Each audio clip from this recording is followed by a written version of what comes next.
It was my first time chairing at GCIMUN, but I've chaired about 8 committees, I think. So I love chairing. It's one of my favorite things to do. So. That's awesome.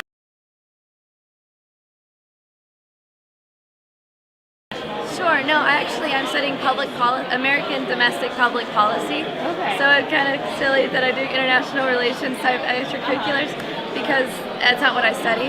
But I think it's so important that you are aware of the world, Right. and it really helps me be more open-minded about public policy here in the U.S. because so many countries do it differently, and sometimes it's better than what we do here in the U.S. Which is, a lot of Americans think that we're the biggest and the baddest, but honestly, we have a lot to learn from others. Yeah.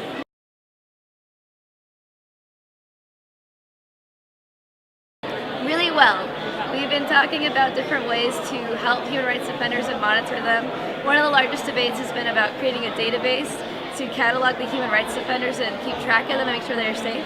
But one of the biggest concerns that a lot of nations have voiced is that what if a nation that doesn't like human rights defenders gets a hold of the database and now has a great way of tracking down these people and hurting them or even assassinating them. So it's been a really interesting topic. I wish that more of the countries are being a little more contrarian, national sovereignty. If I want to persecute human rights defenders, I can do that, rah, rah, rah. But, you can. It is a sensitive issue. And I've been impressed by the level of professionalism by my delegates.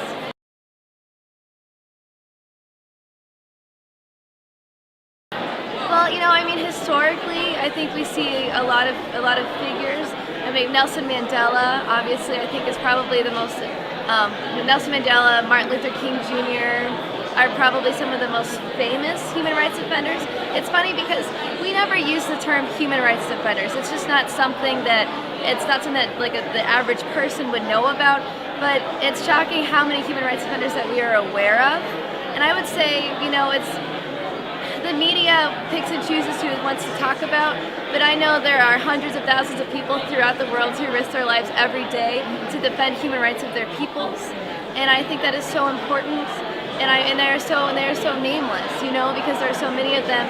We only pick and choose the ones the media wants to see because it sells. But honestly, I think it would be wrong of me to point to any particular place because. It's so important. Look at the Ukraine, parts of Africa, parts of South America, North Korea, even in the United States. People are persecuted all the time. And and it's funny, even countries that are more democratic or, as opposed to more, with a more of a dictatorship, you see it in both places. So.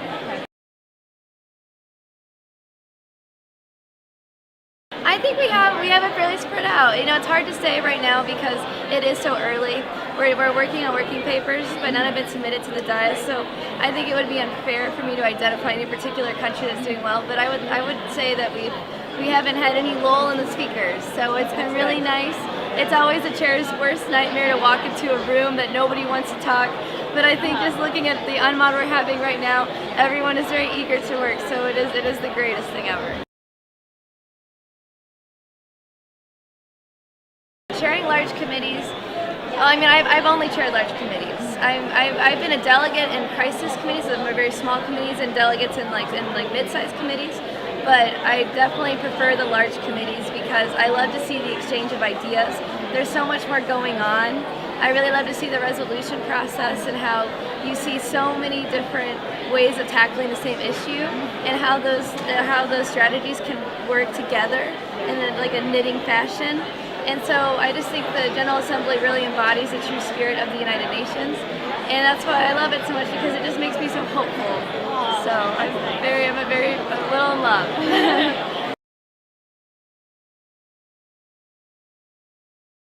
I would not be surprised if we had submitted working papers this afternoon. I really hope that we can start debating them because I really think that as much as we want to debate the entire idea of human rights defenders, at the end of the day we really need to debate those solutions that we're talking about. So I do believe that with the consensus that I've seen so far, we will be getting some serious work done on the issue. But actually the unmoderated caucus is over, so I need to go up there and gavel down my delegates. So it was lovely to meet you. Thank you very much. Have a good day.